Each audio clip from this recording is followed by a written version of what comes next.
These are some important questions of the chapter The Portrait of the Lady.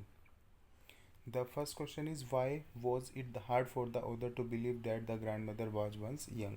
ये author के लिए विश्वास करना क्यों डिफ़िकल्ट था कि उसकी दादी माँ कभी यंग और प्रिटी भी रही थी? Now the answer is, it was difficult for the author because in fact the thought was almost revolting. हालांकि जो ऑथर का ये जो थॉट था कि उसकी दादी माँ कभी यंग और प्रिटी नहीं रही होगी, ये रिवोल्टिंग था, गलत था. He had seen her old the past 20 year.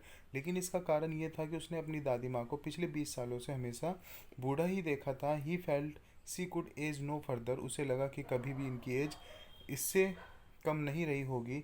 The very thought her playing games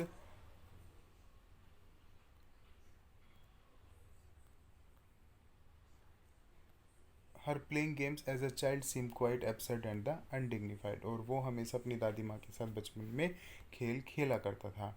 the grandmother has been portrayed as the very religious lady. Grandmother को जो पोर्ट्रे ऑथर खुशवंत सिंह जी ने बताया है, वो एक रिलीजियस लेडी, एक धार्मिक lady का बताया है.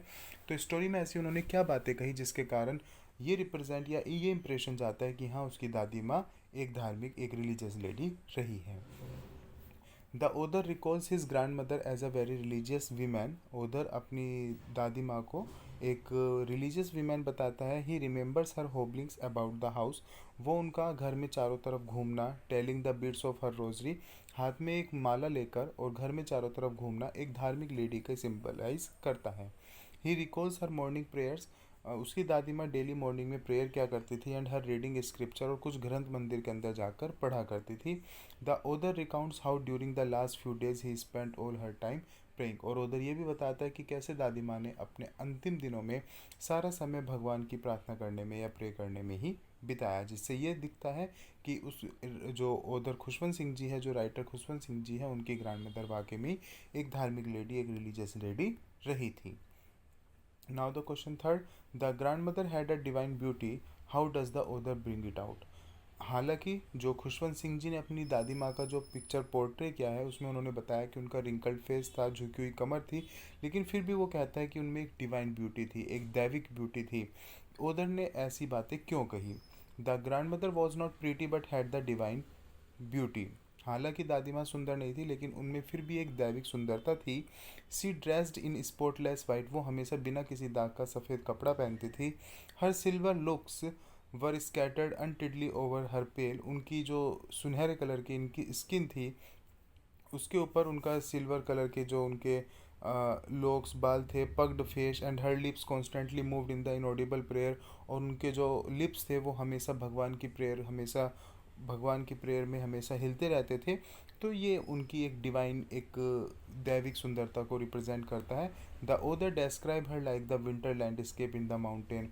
और जैसे माउंटेन्स पर कई बार सर्दियों में जो बर्फ़ होती है और एक वो सुंदर नज़ारा होता है, उस तरह से वो पर्सोनीफाई करता है अपनी ग्रैंड मदर को. Serenity breathing fees and the continent. एक ब्रीथिंग पीस, एक शांति मिलती थी उनके चेहरे को देखकर.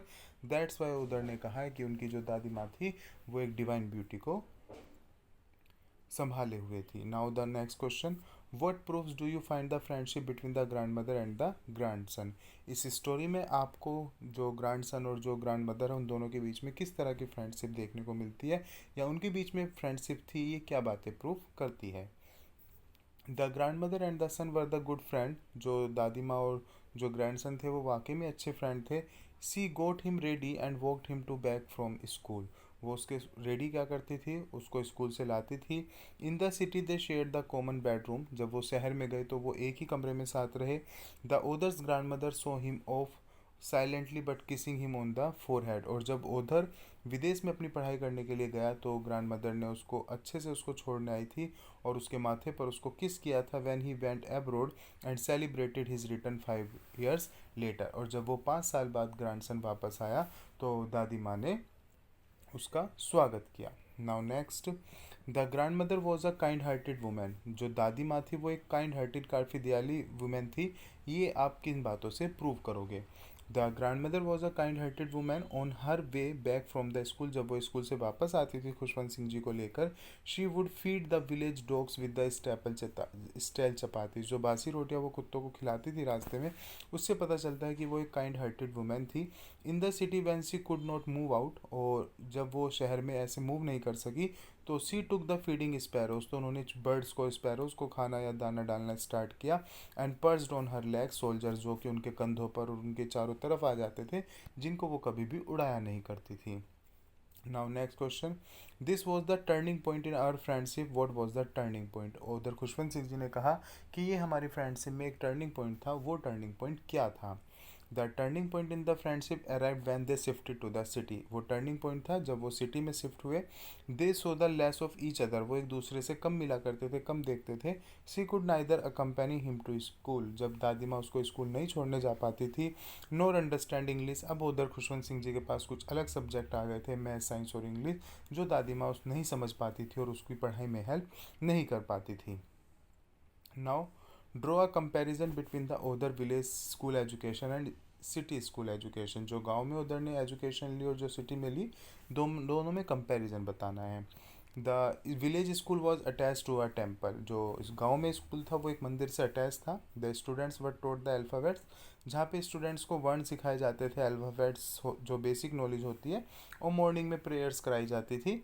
The author and his grandmother walk to school, दोनों साथ स्कूल जाया करते थे, दादी माँ उसको छोड़ने जाया करती थी।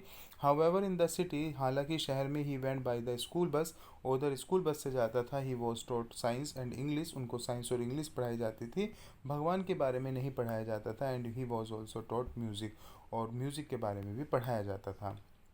Now next, what was the happiest moment of the day for the grandmother. सबसे खुशी वाला दिन क्या था दादी माँ के लिए। The happiest moment of the day the grandmother when she was feeding the sparrows.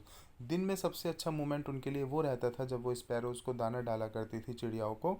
They perched on her leg shoulders, वो उनके कंधों पर, पैरों के बीच में, सिर पर, सब जगह बैठते थे, लेकिन वो कभी भी उनको नहीं उड़ाया करती थी।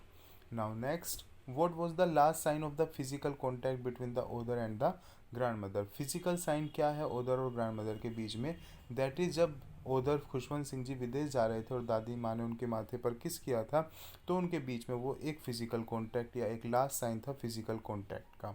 हालांकि ही फियर दैट, हालांकि जो ओदर थे उनको डर था कि जब वो वापस आएंगे 5 साल बाद तो शायद उनको उनकी दादी माँ नहीं मिलेगी। Now the last question, everybody including the sparrows mourn the grandmother death. हर एक स्पैरोज को भी कंसिडर करते हुए दादी माँ की जो डेथ हुई थी उस पर हर कोई दुखी था। आप इसको इलेबोरेट करो। When the grand mother died, जब ग्रैंड मदर की डेथ हुई, the thousand of sparrows collected, बहुत सारी बर्ड्स स्पैरोज इकट्ठा हुई। And sat in the court yard, और आंगन में आकर बैठ गई। देयर वॉज नो चिरपिंग, वो आवाज़ नहीं कर रही थी। When the author's mother threw some bread crumbs, जब ओदर की माँ ने कुछ उनको ब्रेड के टुकड़े डाले, दे टुक नो नोटिस, उन्होंने उन ब्रेड के टुकड़ों पर कोई ध्यान नहीं दिया।